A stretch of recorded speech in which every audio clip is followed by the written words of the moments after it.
Hello friends, आपका स्वागत है हमारे चैनल इन्फो गवर्नमेंट जॉब्स पर। दोस्तों, यहाँ पर आरपीएफ में नई भर्ती 2022 को लेकर काफ़ी यहाँ पर वीडियोस आपके सामने आ रहे होंगे। काफ़ी लोग अलग अलग प्रकार से आपको तथ्य बता रहे होंगे, पर आपको सच्चाई एकमात्र यहाँ पर हम ही बताते हैं, जो लगभग हर 1-1.5 महीने 2 महीने में वीडियो बनाकर आपको इन सारी अफवाहों से दूर करते हैं।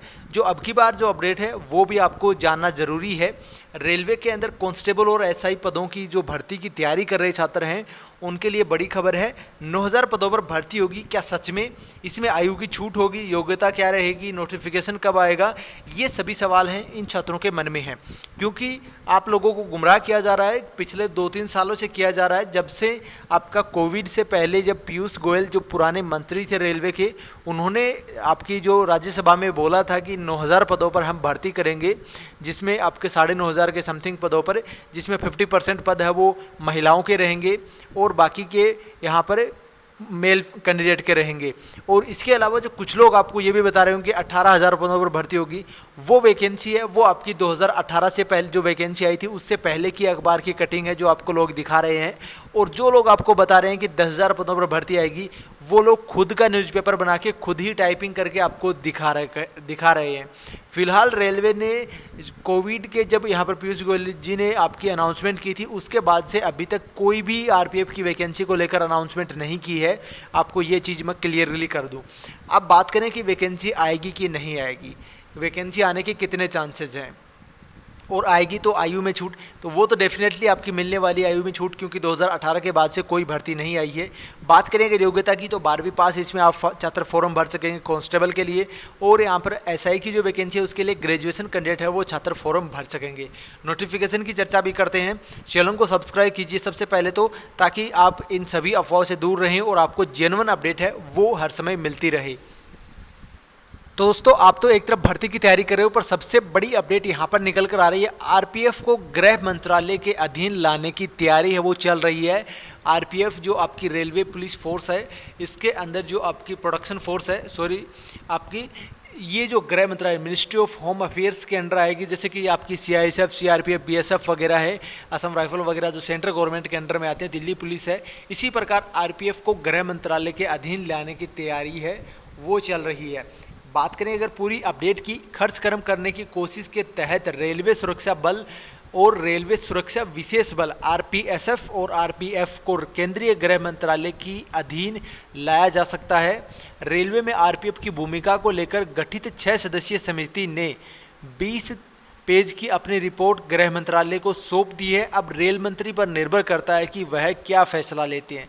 ज्ञात हो, देश भर में आरपीएफ और आरपीएसएफ में 77,141 जवान कार्यरत हैं, जिन पर बड़ी धनराशि खर्च होती है।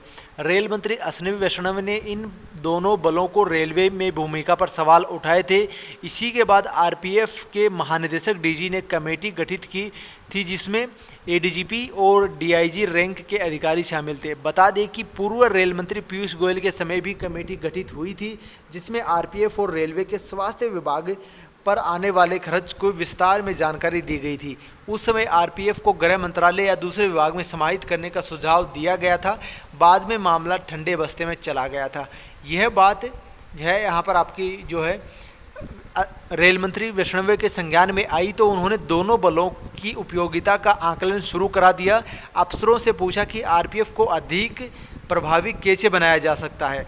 ऐसे कार्य जहां तकनीकी मदद ली जा सकती है वहां से हटाना उचित रहेगा या नहीं। इस संबंध में गठित कमेटी में एडीजीपी संजय संकीर्तियान और आईजी एएन मिश्रा, आजाद संदेह, अरुण जोशी, पवन गंगवार और डीआईजी विवेक सागर शामिल थे।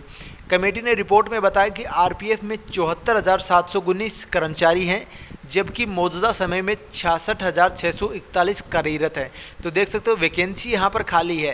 वैकेंसी देख सकते हो आपकी लगभग 8,000 समथिंग ये पद हैं। इसी तरह आरपीएसएफ में 10,510 कर्मी हैं, इसमें भी आपकी वैकेंसी खाने के लगभग आपकी 10,000 के अराउंड वैकेंसी खाली हैं। रेल संपत्ति तथा यात्रियों की सुरक्षा, वेंडर पर नियंत्रण, टिकट की कालाबाजारी रोकना आरपीएफ की जिम्मेदारी है। हादसे के समय ट्रैक को क्लियर करना, त्योहारी सीजन या प्रतियोगी परीक्षाओं में बढ़ती भीड़ को नियंत्रित करना इनका कार्य है। सीसीटीवी मॉनिटरिंग, स्टेशनों पर सामान की जांच के लिए स्कैनर पर तैनाती, सर्कुलेटिंग एरिया में अंडर व्हीकल स्कैनर की तैनाती, आरपीएफ जवान को हटाया जा सकता है, तैनाती से आरपीएफ जवानों को हटाया जा सकता है।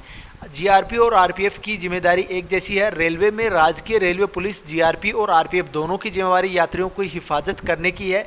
रेलवे को करीब 50% जीआरपी का खर्च वहन करना पड़ता है। हर राज्य में जीआरपी है जिसकी कानून व्यवस्था से जुड़ी सीधी जिम्मेदारी है। आईपीसी की धारा में सिर्फ जीआरपी को ही मुकदमा दर्ज करने का अधिकार है, जबकि आरपीएफ रेलवे एक्ट के तहत मुकदमा दर्ज करता है। यानी कि आप समझो, अगर किसी गाड़ी का चालान करना है तो आरपीएफ उसका चालान नहीं करेगा, जीआरपी उसका चालान करेगा। तो इस प्रकार से जो कोई केस है उसके ऊपर जो आपका आईपीसी धारा लगाएगा वो जीआरपी का थाना लगाएगा, ना कि आरपीएफ लगाएगा। आरपीएफ की जिम्मेदारी सिर्फ और सिर्फ रेलवे की जो प्रोटेक्शन है, सुरक्षा है, उसी को करने की जिम्मेवारी है। तो ये चीज़ है। तो फिलहाल तो यहाँ पर आरपीएफ को गृह मंत्रालय के अधीन देके इनको समाप्त किए जाने की साजिश है वो चल रही है। बाकी देखते हैं आगे क्या अपडेट आते हैं। बात करें अगर नई वैकेंसी की, तो ऐसी आपकी अपडेट, ऐसी न्यूज़ यहाँ पर सामने आ रही है जिसमें नई वैकेंसी को लेकर तो हम क्या ही सोचें। जो पुराने कर्मचारी हैं उनको अभी तक स्थायी नहीं है कि वो रेलवे में रहेंगे या फिर गृह मंत्रालय के अधीन जाएंगे, क्योंकि रेलवे कर्मचारी यहाँ पर रेलवे के अंडर रहते हैं तो डिफरेंट जगह पर उनकी पोस्टिंग होती है। रेलवे स्टेशनों पर रहती है, वर्कशॉप में रहती है, प्रोडक्शन यूनिट में रहती है, एडमिनिस्ट्रेटिव डीआरएम ऑफिस में रहती है, डिविजनल स्तर पर रहती है, यानी कि डिफरेंट जगह पर उनकी पोस्टिंग रहती है और रेलवे की सुरक्षा यहाँ पर जिम्मेवारी उनकी है। अगर ये चीज़ें ख़त्म की जाती हैं तो डेफिनेटली है कि सेंट्रल गवर्नमेंट के अंदर जो यहाँ पर आपके कर्मचारी आते हैं, सेंट्रल गवर्नमेंट के अंदर जो आपके सैनिक आते हैं, सीआईएसएफ या सीआरपीएफ, इन्हीं को यहाँ पर जिम्मेदारी दी जाएगी। जो यहाँ पर जिन जगह पर आरपीएफ तैनात नहीं की जाती वहाँ पर जीआरपी तैनात की जाएगी। तो इस प्रकार से चेंजमेंट करने की कोशिश की जा रही है। और ये यहाँ पर क्यों की जा रही है, इसका मेन रीज़न है खर्च घटाने की कवायद, कि कैसे भी करके खर्च है वो कम किया जाए, कर्मचारियों को रोजगार, यानी कि बेरोजगार छात्रों को रोज़गार कम दिया जाए, सरकारी रोज़गार कम दिया जाए, उनको पैसे कम दिए जाएं, इसका बचाव किया जाए। यही होगा इसका मकसद आई थिंक, क्योंकि अगर रोज़गार देने की मंशा होती और आपकी जो फोर्स की संख्या बढ़ाने की क्षमता होती तो इसमें खर्च घटाने वाली बात नहीं आती और डेफिनेटली यहाँ पर रोज़गार का मुद्दा होता। पर यहाँ पर रोज़गार का मुद्दा ना होके काफ़ी सालों से सिर्फ और सिर्फ खर्च घटाने की तैयारी है वो चल रही है। तो इन सभी हालातों के अंदर मैं तो आप सभी को ये नहीं बोलूँगा कि नई वैकेंसी अभी आ जाएगी, अभी कल आ रही है, अगले महीने आ रही है, उससे अगले महीने आ रही है। हालांकि चुनावी साल आने वाला है अगला साल, तो उसमें डेफिनेटली आपको कुछ ना कुछ नया अनाउंसमेंट ज़रूर होगा। बाकी कन्फर्म कोई भी नहीं बता सकता कि आरपीएफ की वैकेंसी आएगी या नहीं आएगी, मैं तो बिल्कुल भी नहीं बोलूँगा दोस्तों। और जो आपको बोल रहे हैं कि वैकेंसी आ रही है वो वही लोग हैं जो पिछले साल से बोल रहे हैं, जो पिछले 2 साल से बोल रहे हो, जो मार्च अप्रैल से लेकर अभी भी वैकेंसी अगले महीने करके ला रहे हैं।